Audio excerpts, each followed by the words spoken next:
Well, first of all, thank you all for coming this evening. I know that it's a busy time of the semester and it's so dark outside and, and it's only 5 p.m. So thank you so much. And I really cannot thank enough Masir and Lotte for the very warm welcome they extend to us. And I want to thank the Turban Times and NASIM for organizing this event. This has been fantastic. This book has taken me to great places. It hasn't taken me to Iran yet, but it brought me to Copenhagen, and it's not bad at all.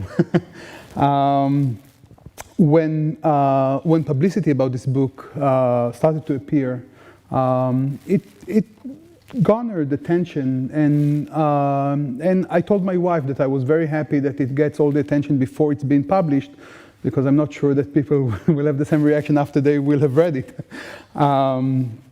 But the thing is that there's something very sensitive politically about talking about Jews in the Middle East. Talking about Jews in the Middle East, it's always very charged because the Israel-Palestine conflict is in the background, and the very complex histories of Jews in the Middle East is always in the background, and it's very hard to get enough time to dismantle these issues and to give them the proper attention. And now there's this, I think that we as community are ready for longer, more nuanced conversation, as Masih said earlier, more nuanced conversation about Jews in the Middle East, but also minorities in the Middle East. And Rasmus here, my dear friend, has written extensively about minorities in Iran. So let's talk about the Jews as a prism to understanding the Iranian society, not just the Jewish community. And I hope that we will be able to open up the topic for conversation rather than, I'm not going to give you spoilers about the book. That you'll get it on your own. But you know what, to warm up before we begin, let's see, by show of hands, I often get the question, what are there still? Can you put the mic? Can you do it? Francesco? Put it down. Yeah. Okay, otherwise I have to cut them out. All right. It's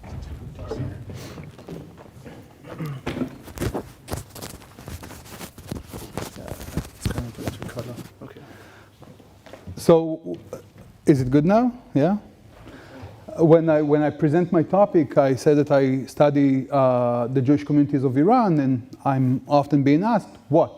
Jews in Iran today?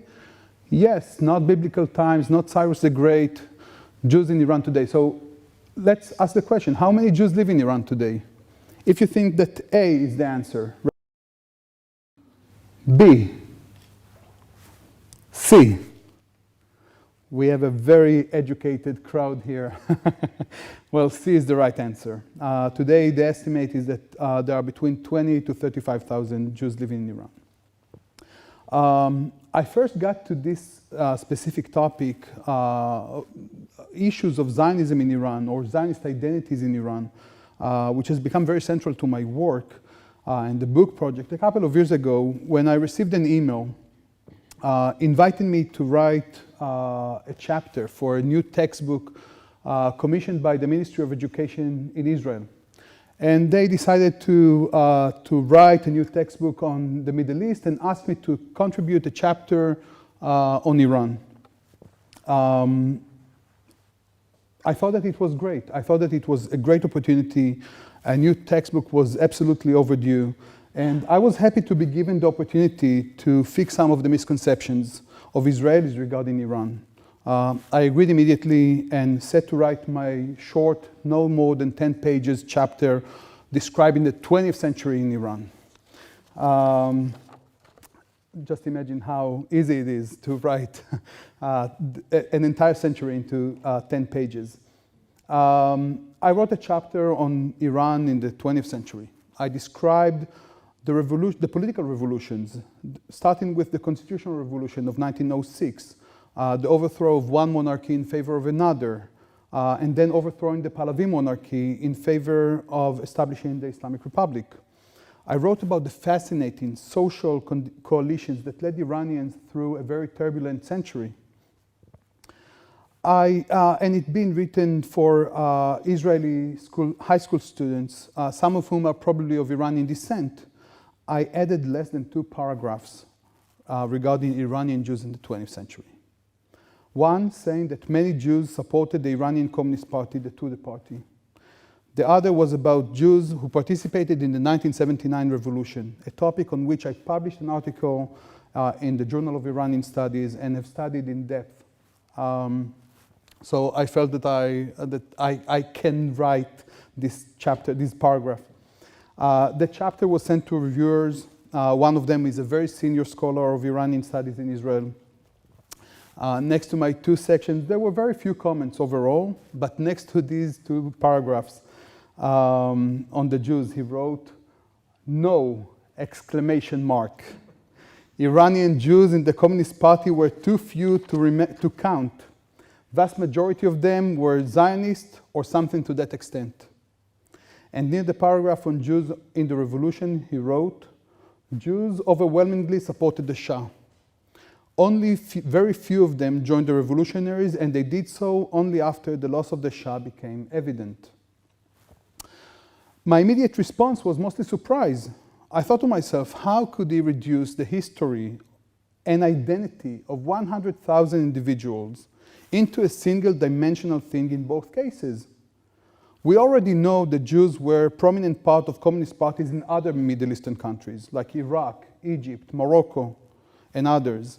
We know that until 1948, Jews were pretty assimilated in their respective societies. And no one would make such assertion regarding Jews in other Middle Eastern countries. So why do we see it here? I was first reminded of Meir Gal's work that shows us how little we care to know about the Middle East. And it's been part of a much larger issue in the Israeli society, 50% of which comes from Middle Eastern background. In this work, we see, it's called The West and the Rest, 9 out of 400. It's from 1999. It's an Israeli high school history textbook, 400 pages. 9 are dedicated to the Middle East, not to Jews in the Middle East, to the region. The Middle East and North Africa are being summarized in 9 pages out of 400. And then I went to see in real numbers, how come we have such a shallow understanding of the Jewish-Iranian experience? That's what I found. So I went to, you students know it, WorldCat. It's the catalog that has everything that was ever published, easy to sort. So I searched Jews, Iran, history, 20th century. Returned 31 results. Many of the items there are dissertations, master's thesis, family albums, literary analysis, not even one history book.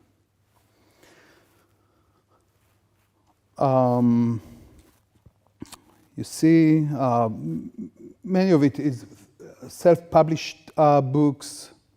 And then I went and searched Jews, history, 19th century, Iran.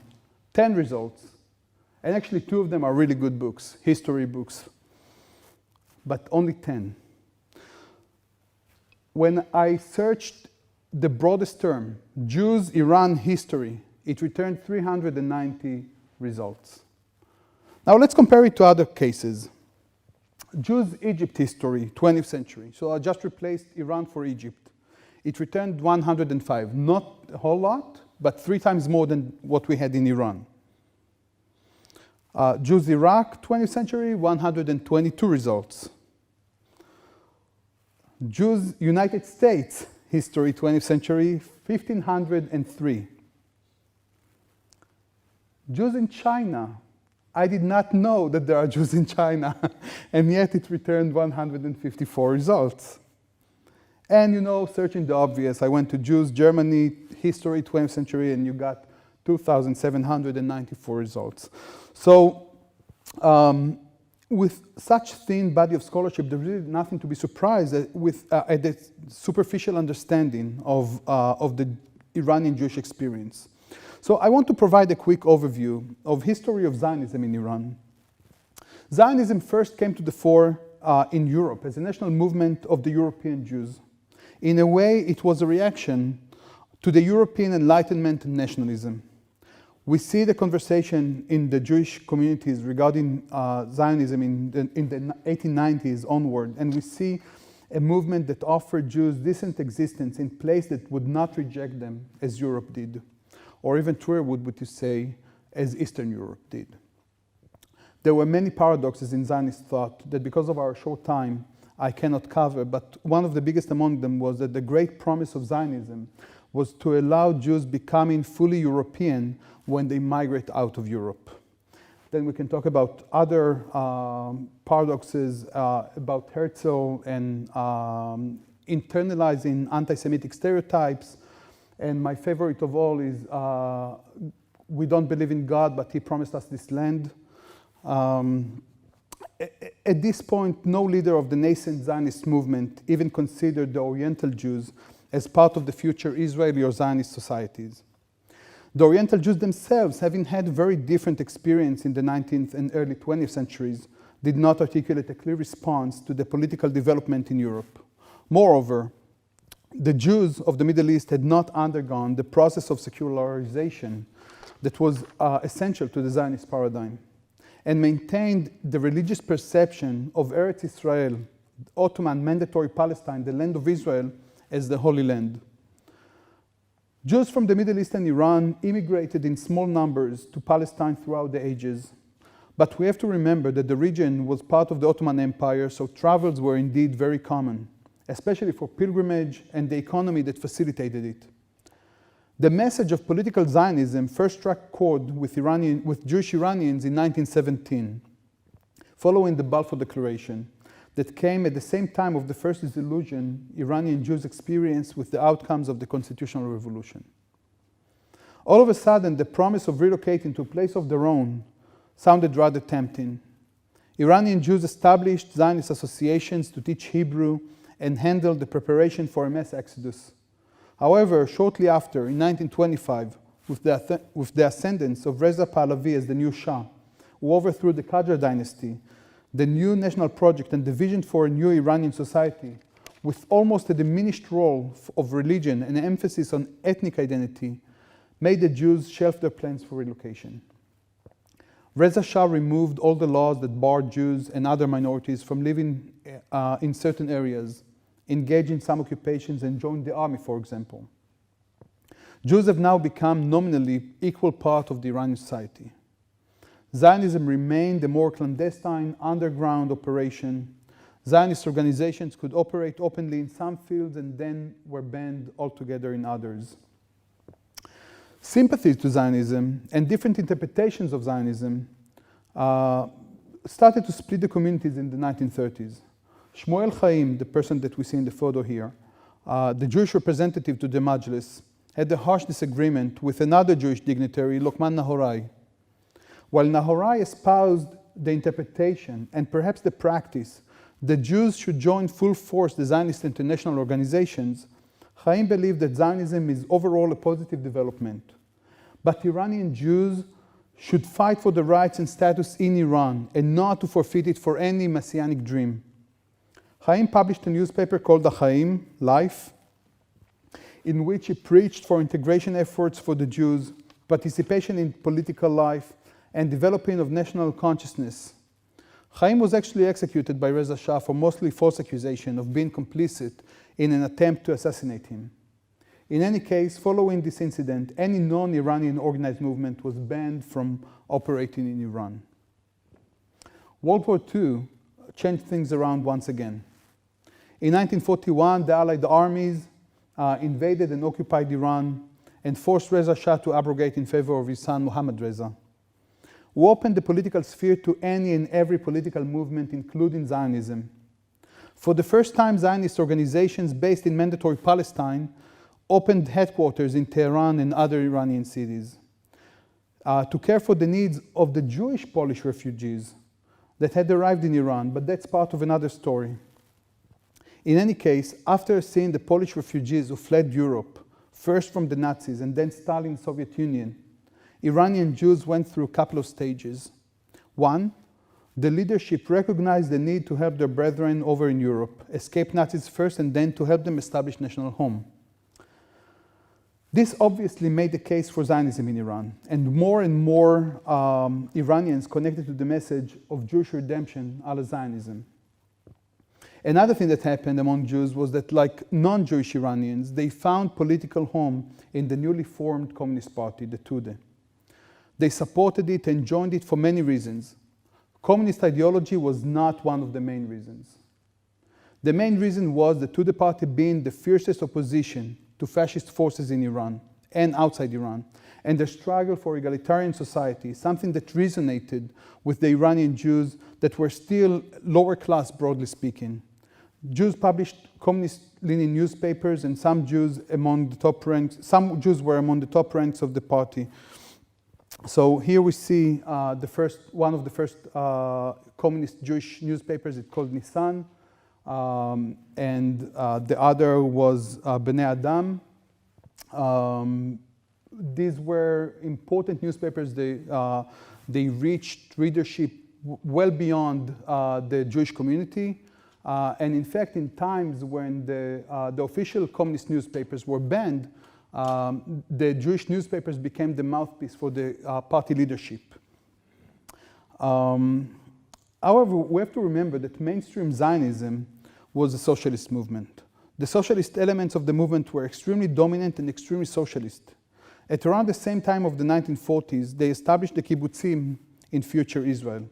And the kibbutzim were perhaps one of the biggest communist experiments in history. At that point, one could easily feel sympathies for the Zionist project, while at the same time being affiliated with the Iranian Communist Party and fighting alongside with the Iranian national movement against the Soviets in the north and the British in the south. Indeed, multi-hyphenated identity, such as Iranian nationalist, communist, Zionist, was not a rare sight. After the establishment of Israel in 1948, the Zionist movement could no longer be considered a non-state actor. Having discovered the terrible loss of 6 million Jews in the Holocaust, 6 million that would have been the human reservoir for Israel, Israel had to find another source to make up for that loss. Again, while it was not their intention in the first place, in 1948, Prime Minister David Ben-Gurion ordered to find them among the Mizrahi Jews. Mizrahi is a very broad category describing Jews from the Muslim countries of the Middle East. And in the Muslim Middle East, from Morocco to Iran, from Yemen to Turkey, there were about 950,000 Jews living. The Israeli goals were to make them immigrate en masse. It worked in some of the communities for several reasons, but we see that the Yemenite community live in Yemen, Jews in Syria, Lebanon, and Libya left almost completely by 1948-49, Iraq by 1951, Tunisia, Algeria, and Egypt by 1956. But in Iran, the only place where Zionists could operate almost completely openly, and the population was pretty sympathetic to Zionism, the Jews did not consider Zionism to be their ideal solution. Rather, they were going through a rapid process of urbanization, of becoming an integral part of their homeland society. And global politics helped them, ironically, to make these multi-layered, nuanced identities and loyalties. In the early 1950s, Habib Levy wrote a report for the Jewish Agency in Jerusalem, lamenting the loss of the entire generation that preferred leftist Iranian organization over Zionist ones. To that mix, we can add socialist Zionist political parties, especially from the kibbutzim spectrum, that sent emissaries to Iran, and they found mutual grounds themselves with Iranian socialists and communists. So there was this bond between Israeli socialist activists, thinkers, intellectuals, and the Iranian socialist communist thinkers, such as Jalal Ahmad, for example, who saw Zionism as a movement of East and West, old and new. He traveled to Israel in 1963. He stayed in Israel for 10 days. He wrote a travelogue, and it was pretty impressive to see what kind of responses he delivered to his readers. So, for example, he stayed in Kibbutz Ayel Tashachar, which is in kibbutz in northern Israel, and I found in the kibbutz guest book what he and his wife, the novelist Seminda Neshvar, wrote, and I would like to read it. Regardless of the hospitality, I saw here people I've never expected to meet, learned people, understanding and open-minded. In a sense, they are implementing plateau. Honestly speaking, I always identified Israel with the kibbutz, and now I understand why. And his wife, Seminda Neshvar, wrote, as I see it, the kibbutz is the answer to the problems of all countries, including our own. Bless you.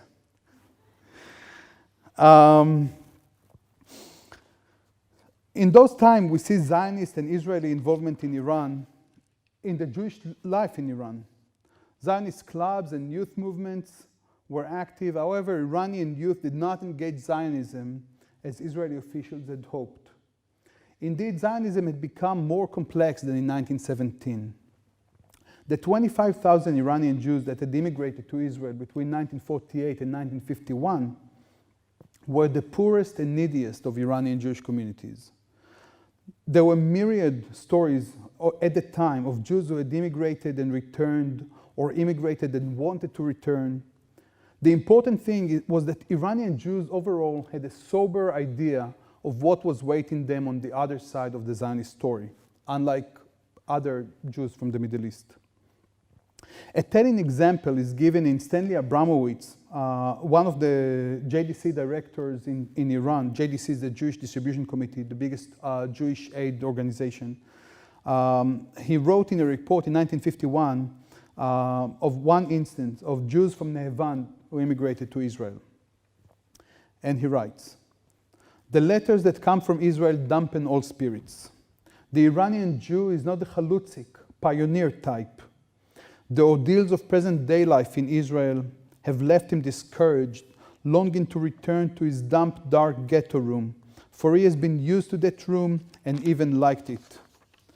Food is available in Iran, and though he earned little, he lived in an environment which was not strange to him.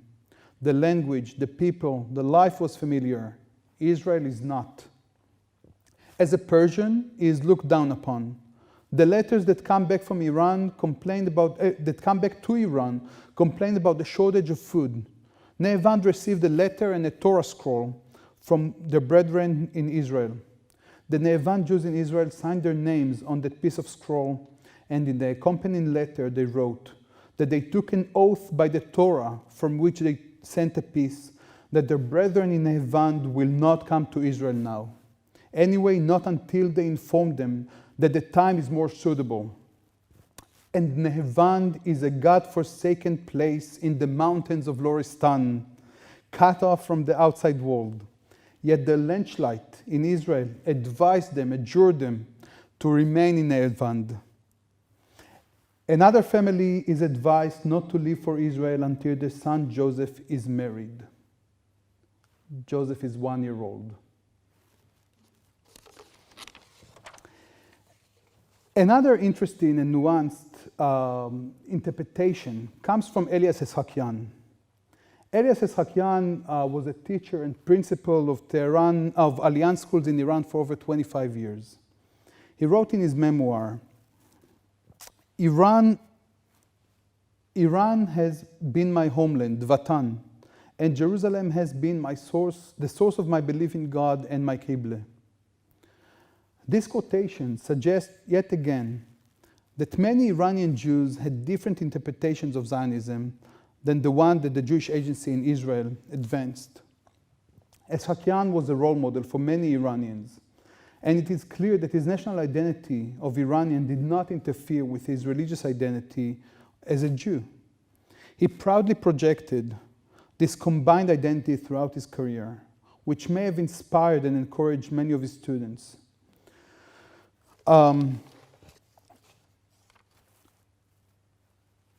Now, I want to take you back to the comment that I got on the textbook chapter about the Jews being, or Jews that had joined the revolution only when it became evident that the Shah was losing.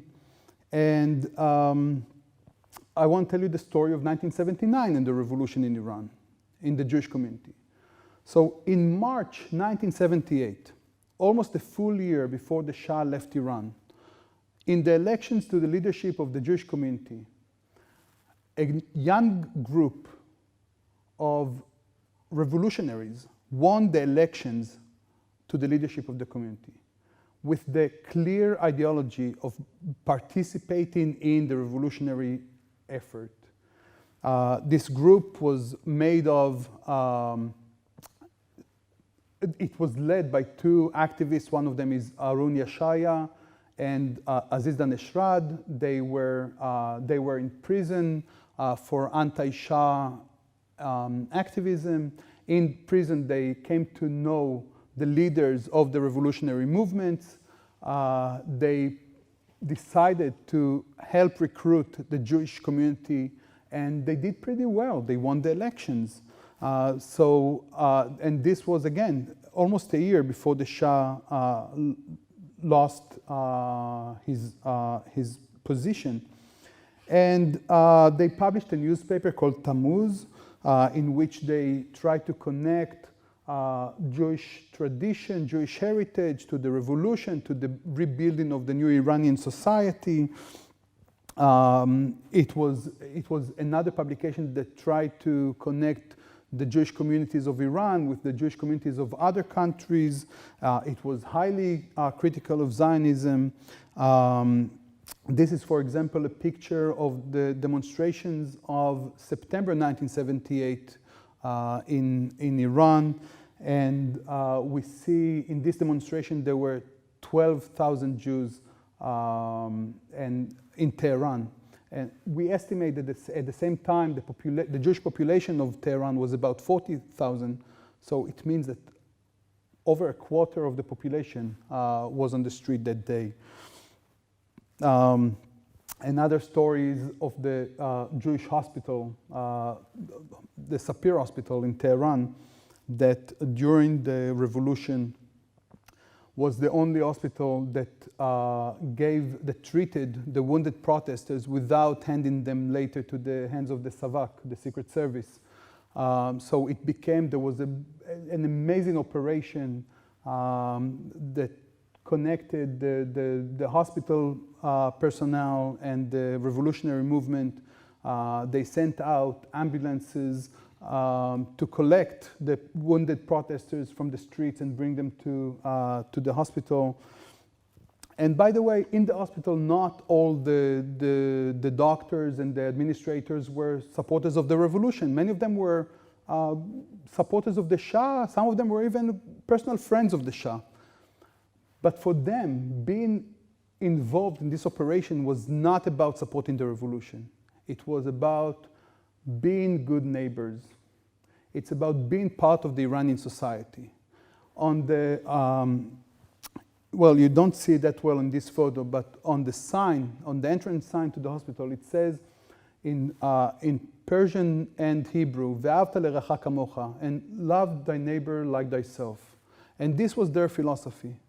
This was what the entire operation was about.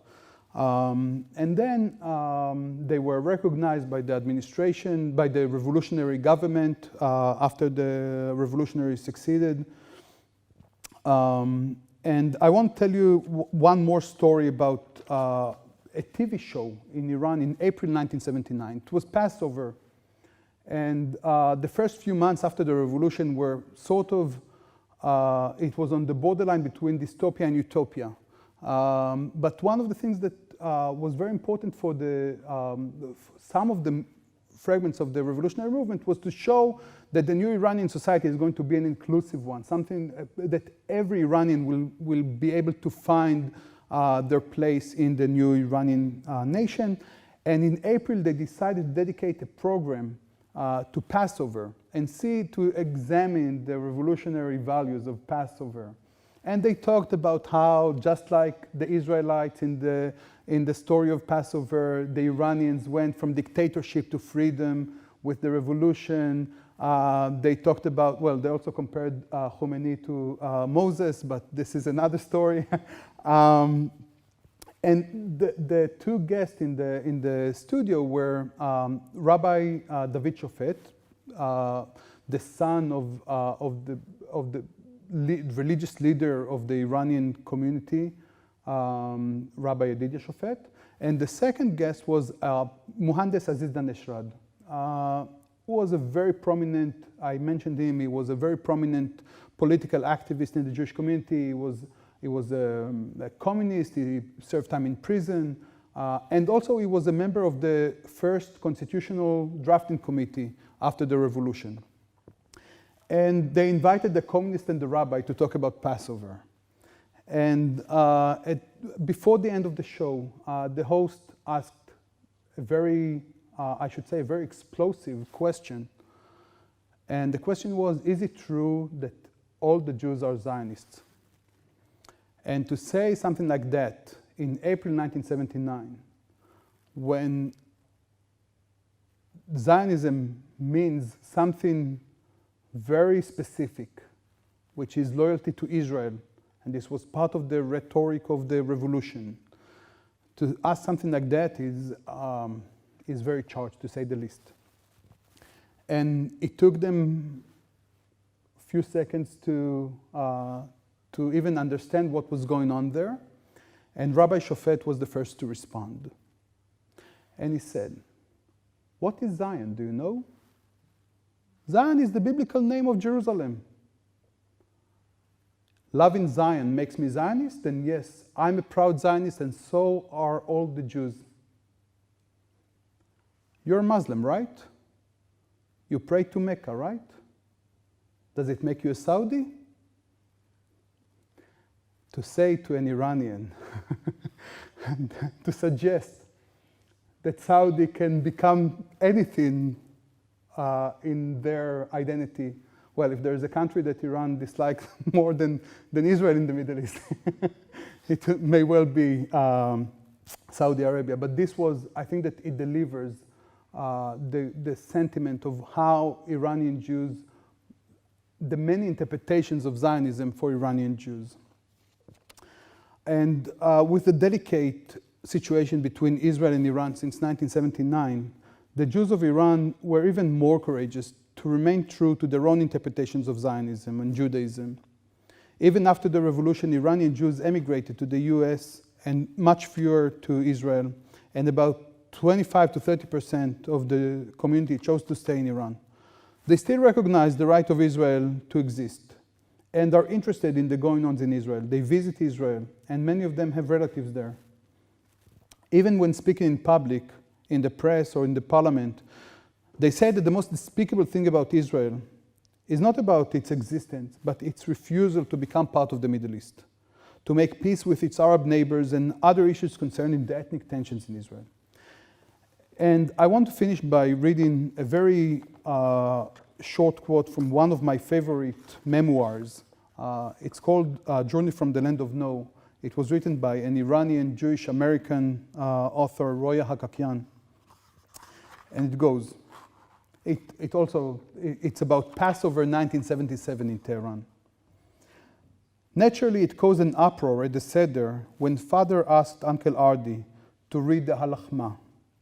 Everyone burst into laughter even before he began. He obeyed and read, but not without a touch of subversion, a bit of mischief. This is the bread of affliction, some affliction, that our forefathers ate in the land of Egypt. This year we are slaves. May this slavery never end. This year here, next year at home in Israel. Pardon me for not packing.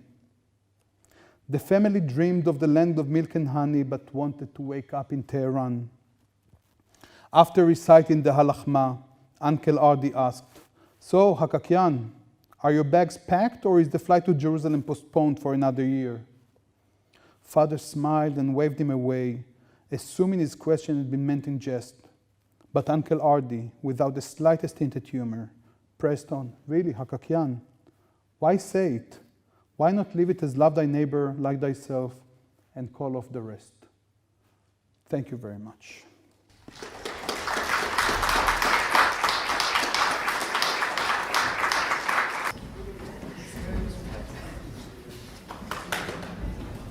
Thank you very much to both of you.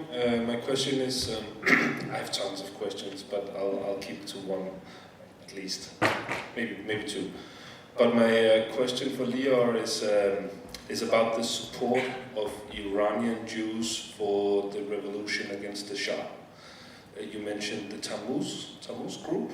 I'm interested in that exact time, so April 78, correct?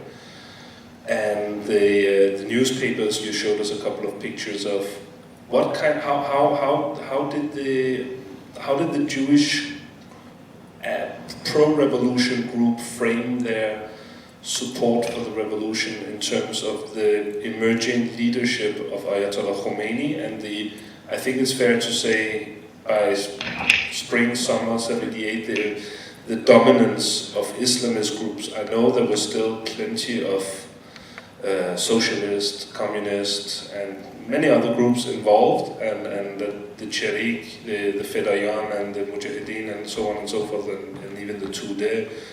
But how did they come to terms with the fact that the revolutionary leader at that point seemed to be an Islamic cleric?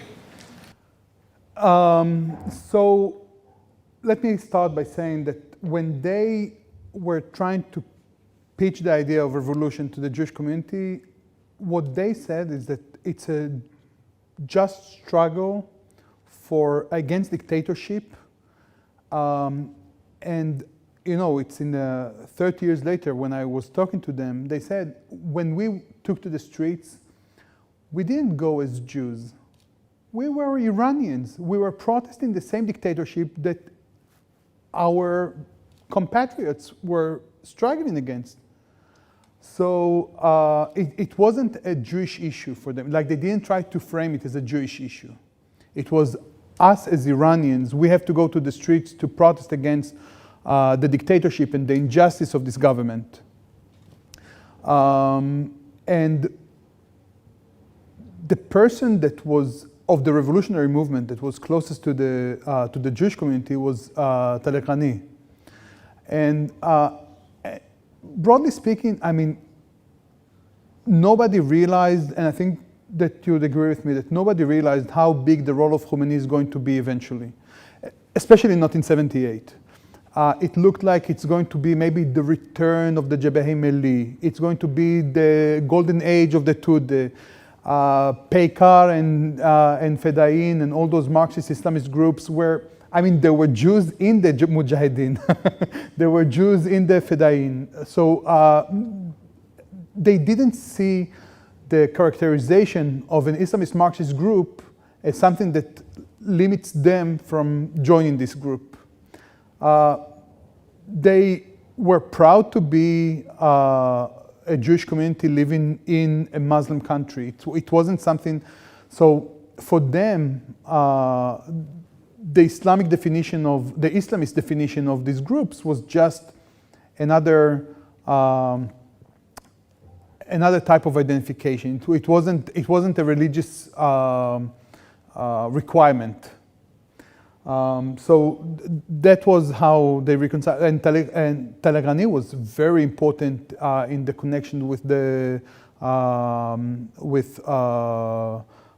community, and Matin Daftari was very important. So they kept in touch with many of the people that were leaders of the different movements in the revolution, but were not, and they definitely were in touch with Khomeini as well, but not as early as 1978. Just a few weeks before Khomeini returned to Iran, there was a delegation that went to meet him in Paris.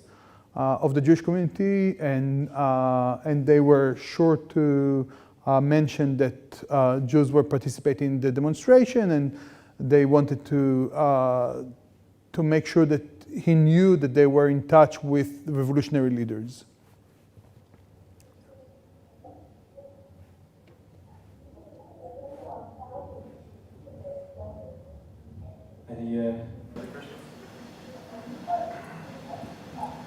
I have a question, if I may.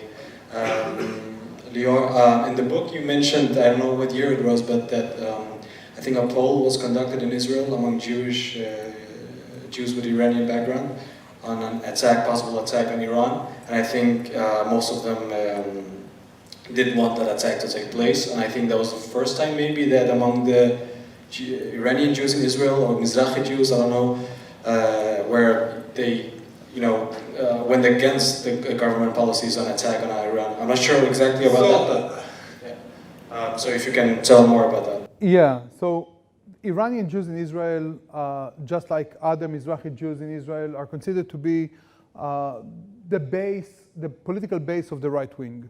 They're very hawkish. It has some it is rooted in cultural and sociological reasons, but they are supportive of the right-wing parties from at least since the mid-70s. And in 2012, there was, if you can recall, these were the times when Prime Minister Netanyahu was trying to organize the international coalition to bomb Iran. They conducted a poll among Iranian Jews in Israel, citizens of Israel, supporters of the right-wing government in Israel. Should Israel bomb Iran? And overwhelmingly of those people were against, and then CNN sent reporter to Little Tehran in Tel Aviv. And it's a beautiful story you can find on YouTube. It's a 5-minute story of CNN. And they went into Persian restaurants and stores, and everybody has the portrait of Mohammad Reza Pahlavi and the flag of Pahlavi Iran. And obviously they did not sympathize any of the elements of the Islamic Republic, but overwhelmingly they said, Iran is our home. That we cannot have our current home bomb our previous home, which is, I mean, they consider themselves Iranian. It's something that is so deeply emotional to them, this connection. And even though they were again, I cannot overemphasize how much they are considered to be the bloc of the political right-wing voters. But you have to understand, it's an opposition that emerged from within that camp. And I thought that it was very interesting and very fascinating to see how they responded to this campaign.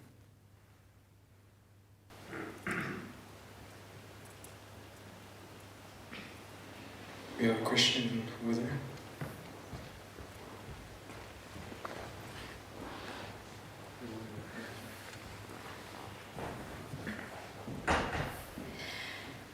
Hey, I just want to ask you, how did it affect the Jews in Iran when the Shah had a really close relationship to Anwar Sadat, and when Egypt had problems with Israel? How did that affect the community?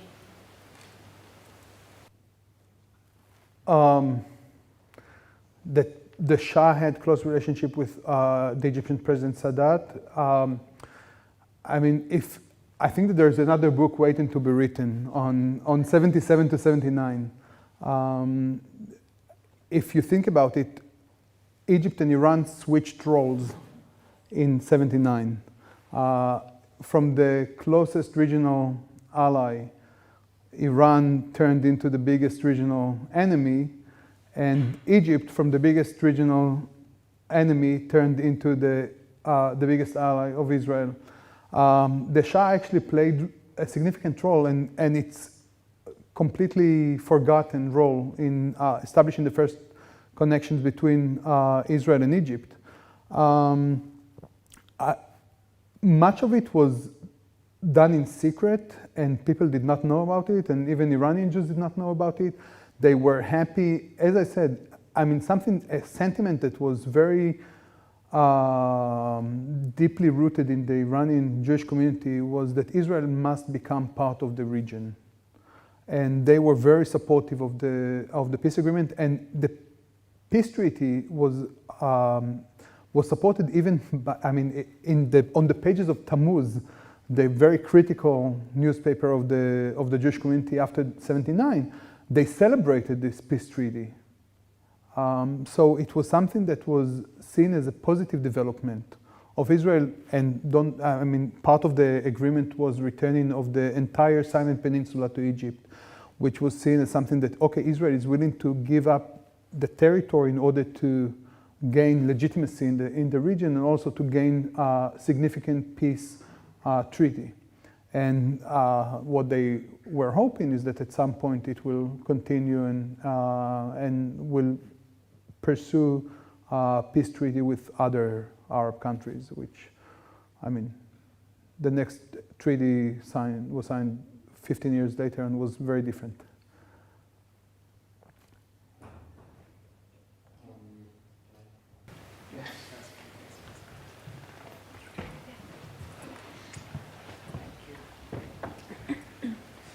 Thank you. My question is about Israel itself, Iranians in Israel. Coming from there, I can say that I have not really felt the existence of Iranians as a bloc. Unlike Yemeni or Iraqi or Gruzini or whatever, you know, they have their neighborhoods, their schools, their music, their parties or whatever. But I only met one Iranian selling carpets in Jerusalem, and in one luxurious quarter, I would say.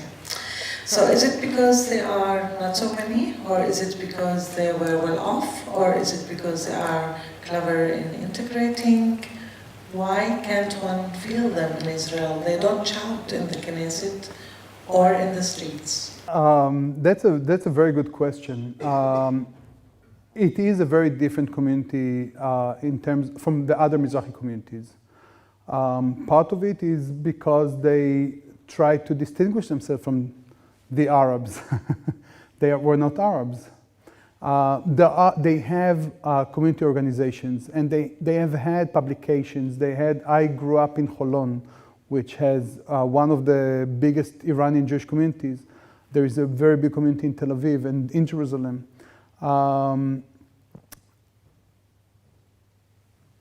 I would say that politically they acted differently than let's say the Moroccans or the Iraqis in Israel.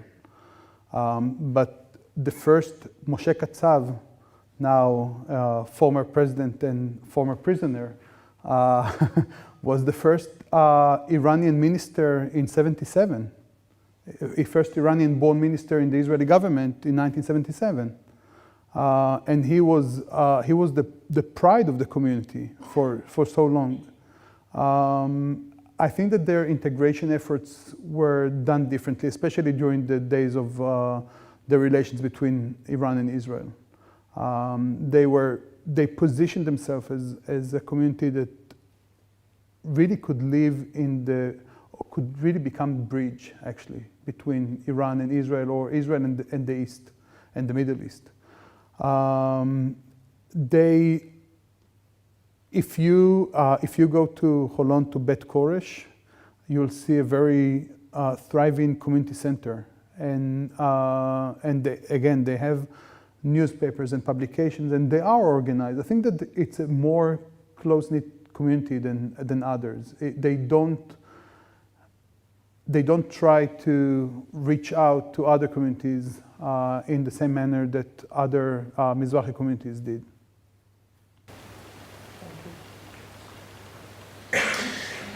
What would you say the main reason that made them left Iran?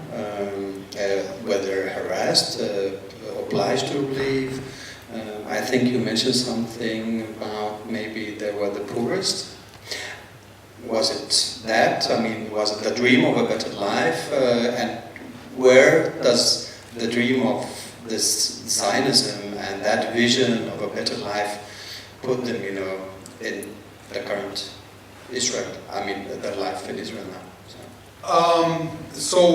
Sorry, and that mean that the Jews in Iran now were the rich who choose to stay? I mean, was that it? Okay, so there are different components to the answer. In 1948 to 1951, we can certainly say that the poorest of the Jewish communities left Iran for Israel. This was, I mean, some of them because of this dream that in Israel they will be able to make some advancement, social, economical investment, but also religious, right? I mean, in the Zionist terminology, it's called aliyah, it's ascendance to Israel. You don't just immigrate, you go up. And some of them really felt that this is their chance to fulfill this messianic dream.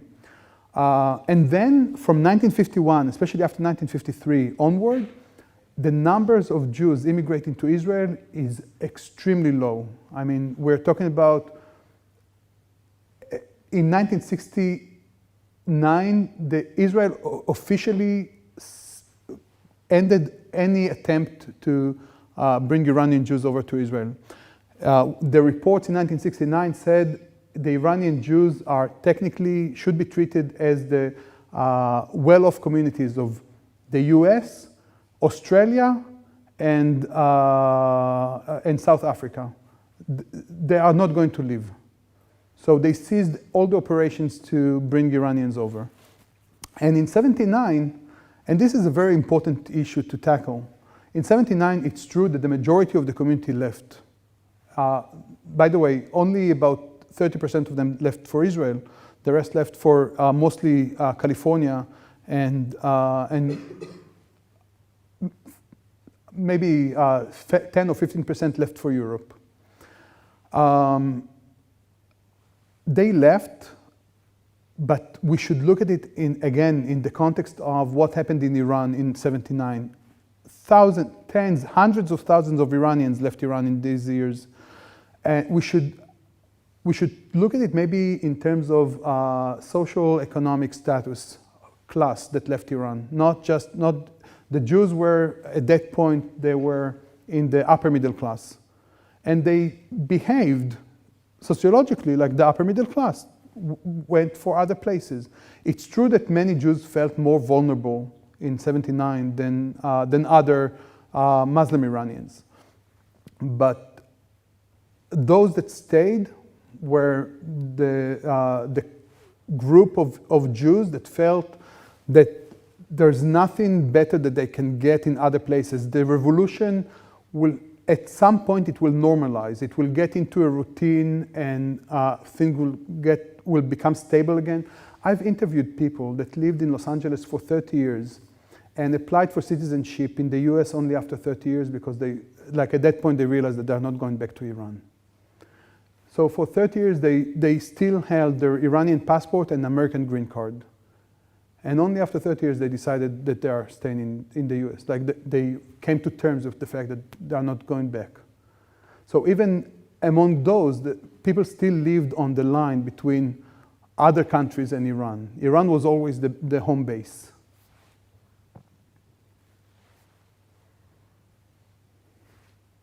Any other questions?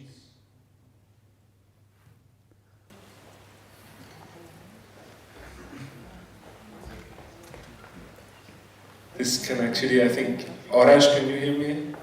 Maybe it can be a question for both of you, or you can choose who can reply. This is more related to contemporary Iran today.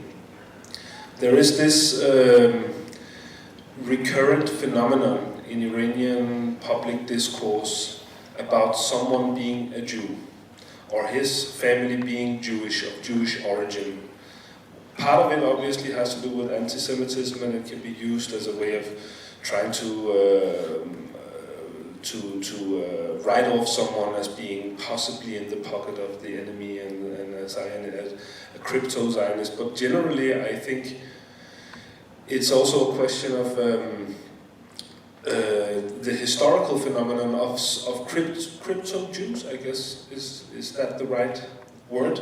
Can you say something about this phenomenon? Is it only in people's minds, or is there something about it? People like, for example, Bodam Chion from the Hayat al-Mutarifeh, a prominent conservative politician, other people I've heard this about, even Ahmadinejad was maybe the best example. Yes. When his critics tried to attack him, to discredit him from the right wing, they said that he's a crypto Jew, that his father converted to Islam and he's not a real Muslim. I think that maybe Arash, you can speak better about it, but I think that I don't think that it's seeking for the cultural roots of or the true history of people and maybe recover the crypto Jewish heritage of Mashhad or other places. I think that it's and also I don't think that it's a very common. I mean, it has presence in the political life, but it's not something that is used, especially not during the presidency of Rouhani, which really tried to reaffirm the bond of Iran with its Jewish population.